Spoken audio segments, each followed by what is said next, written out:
Yoel Romero. Goddamn. 0.2 pounds. The weight of a lime. So if you didn't hear today, Yoel Romero missed weight for his title fight against Robert Whittaker. And this happened only a bit ago, so we don't have all of the information. We don't know if the fight is still on. Here's the text update on the news. But what I do know right now is that, yet again, Yoel Romero misses weight and loses the opportunity at winning a title. And in doing so, makes this fight card on Saturday one of the most confusing fight cards to get behind as a fan. And when I say that, I don't mean that there aren't exciting fights. There are a lot of really good fights on this card. But fights need stakes, okay? And I'm not talking about meat steaks. I'm talking about something that people can get behind, a purpose behind the fight.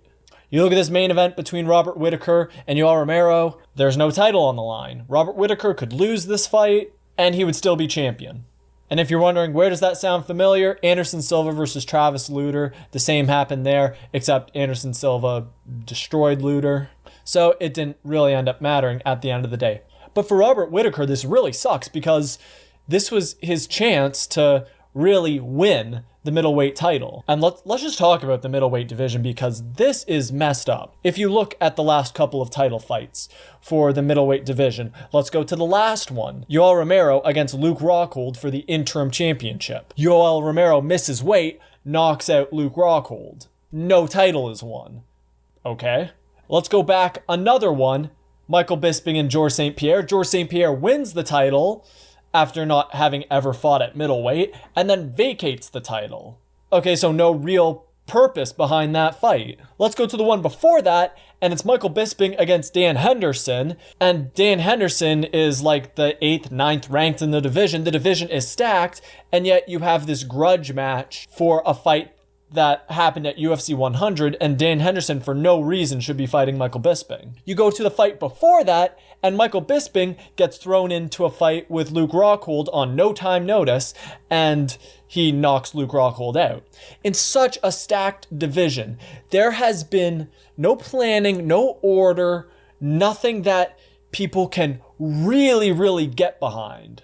It is such a stacked division, and there is just no control since Chris Weidman lost the title. And now with Robert Whittaker, a solid middleweight who has looked fairly dominant in the division, he wins the title. There's no way this can get screwed up. He is a very natural middleweight. He was a former welterweight who easily makes middleweight, so there should be no problems for Robert Whittaker. And yet Yoel Romero screws us up by missing by 0.2 pounds.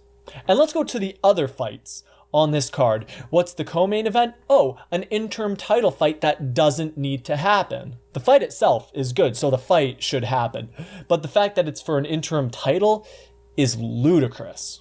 You're telling me that Tyron Woodley, who was one of the most active champions from 2016 to 2017, has defended his title a bunch of times already since beating Robbie Lawler in 2016. He already has 3 kind of title defenses, if you count the draw to Stephen Thompson. And he's just off because of surgery. He's going to come back. He has a timeline. He will most likely make it back. And you throw an interim title to Rafael dos Anjos against Colby Covington, 2 fighters that, yeah, they're at the top of the division. No doubt that those 2 are the next contenders. But in no way have they sat at the top of the division for a year or 2, but these are 2 guys who are new to the top of the division. In no way do they deserve an interim title for waiting 6 months for the champion to heal. We have seen far worse cases of fighters that deserved an interim title or the champion deserved to get stripped, and we were nowhere near that. So we have a main event with no title on the line, and if Yoel Romero wins, it just causes chaos. Then we have a co-main event, which is a really good fight, RDA against Covington, but it's for an interim title that makes no sense, and it's basically a guarantee at, all right, whoever wins this will fight Woodley next. Which we know, though, isn't true because interim titles don't mean anything. If Conor McGregor, GSP, anybody who can draw wants to fight Woodley next, Nate Diaz, they'll get that title fight over whoever wins the interim title. And then the fight before the co-main event It's already been complained about enough, but I gotta throw my 2 cents in. CM Punk against Mike Jackson. 2 guys who aren't fighters. Why is this entertaining? These are 2 extremely inexperienced people. One who has, some fanfare behind him because he's coming from the WWE. But we already saw him fight and we saw him lose. The appeal is done with. That was the appeal. Can CM Punk come to the UFC, train for a little bit, and win a fight? The answer, no. And now what gets decided by this fight? Oh, CM Punk comes back to the UFC, fights a guy who isn't a fighter. What does that do? It does nothing. There are no stakes. It just makes no sense. So we have 3 fights on the top of the card, 2 which are really, really good matchups, and there just aren't many stakes there.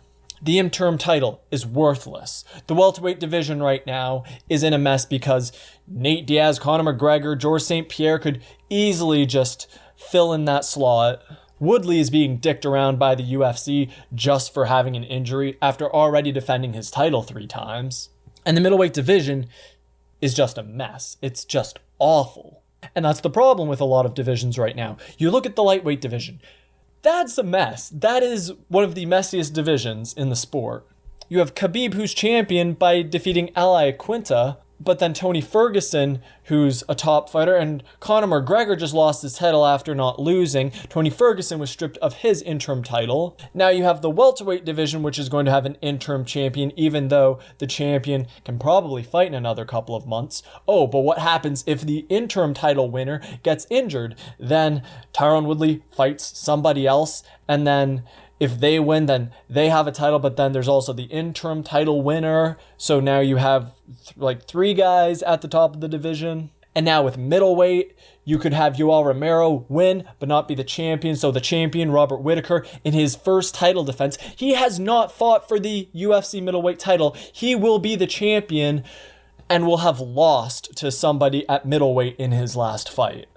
This is frustrating as a fan because this didn't used to be the way that things were. And I don't know if we want to blame the early weigh-ins, if we want to blame the interim titles, if we want to blame the money fights, but this is crazy. It's confusing as a fight fan because I try to bring my friends in to watch the sport and I have to explain how GSP beat Michael Bisping, which everybody watched, but now there's this guy Robert Whittaker who didn't beat GSP, but he's the champion because he beat Yoel Romero a year ago for the interim title before Bisping and GSP fought, but then he was promoted to champion, but now this fight here isn't for the championship because Yoel Romero missed weight, and if Romero wins, he's not champion. Robert Whittaker would still be champion, even though he never actually won the championship. He just won an interim championship because GSP just left the belt. And then trying to explain the whole Conor McGregor situation to my friends. Yeah, he lost the title because Khabib beat Al Iaquinta, who's not even a top 5 lightweight, but then Tony Ferguson was stripped of his interim title, which he won by defeating Kevin Lee because Conor McGregor wouldn't defend his title. It's too much. And this fight card is the perfect example for why I feel frustrated as somebody who loves the sport, who's been following it for over 7 years now. And again, we can blame it on, is it early weigh-ins? Is it the new WME IMG taking over things? Is it money fights? Is it the Conor McGregor effect?